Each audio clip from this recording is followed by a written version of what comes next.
জয় মা কামাখ্যা, জয় মা কালী।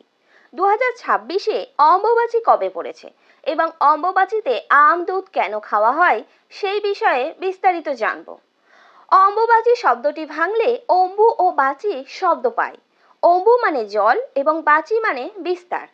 আক্ষরিক অর্থ হলো জলের বিস্তার বা প্রচুর জল। গ্রীষ্মের দাবদাহের পর প্রচণ্ড গরমকে কাটিয়ে ধরিত্রী মাতা বর্ষার আগমনে সিক্ত ও পুনরায় বীজ ধারণ করার উপযোগী হয়ে ওঠে। ঠিক সেই সময়টিকে অম্বুবাচী বলা হয়। এটি কামাখ্যা মায়ের ষোড়শ যাত্রা। জ্যোতিষশাস্ত্রে আষাঢ় মাসে সূর্য মিথুন রাশির মৃগশিরা নক্ষত্রের দ্বিতীয় বা চতুর্থ চরণে প্রবেশ করে। তখন ধরিত্রী মাতা ঋতুমতী হন। বর্ষার আগমনে ধরিত্রী মাতা এক নতুন রূপ সৃষ্টির জন্য উর্বর হয়ে ওঠে। তাই অম্বুবাচীর মধ্যে চাষবাস করা, গাছ কাটা, গাছ লাগানো নিষেধ রয়েছে।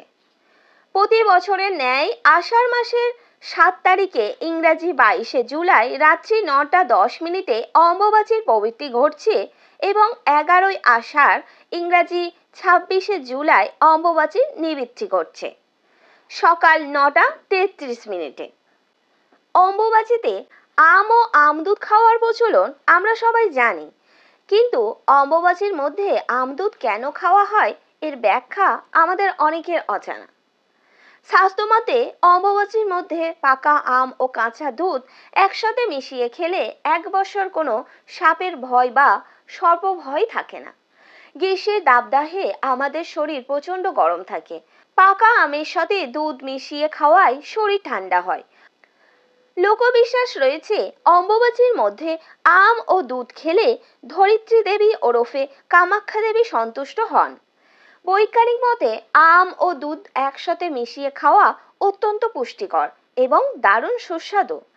আম ও দুধের মধ্যে থাকা calcium, potassium, vitamin A, vitamin C একসাথে মিশে শরীরের এনার্জি পাওয়ারকে স্ট্রং করে।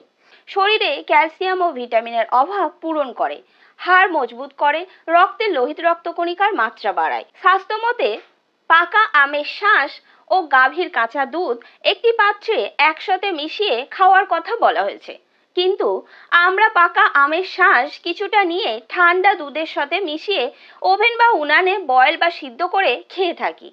কাঁচা দুধ খাওয়া অনেকের পক্ষে বদহজমের লক্ষণ হয়, তাই পাকা আমের শাঁস কিছুটা নিয়ে ঠান্ডা দুধের সাথে মিশিয়ে হালকা গরম করে খেতে পারেন। তবে মনে রাখবেন, এর মধ্যে আতপ বা গোবিন্দভোগ চাল কিংবা চিনি দেবেন না।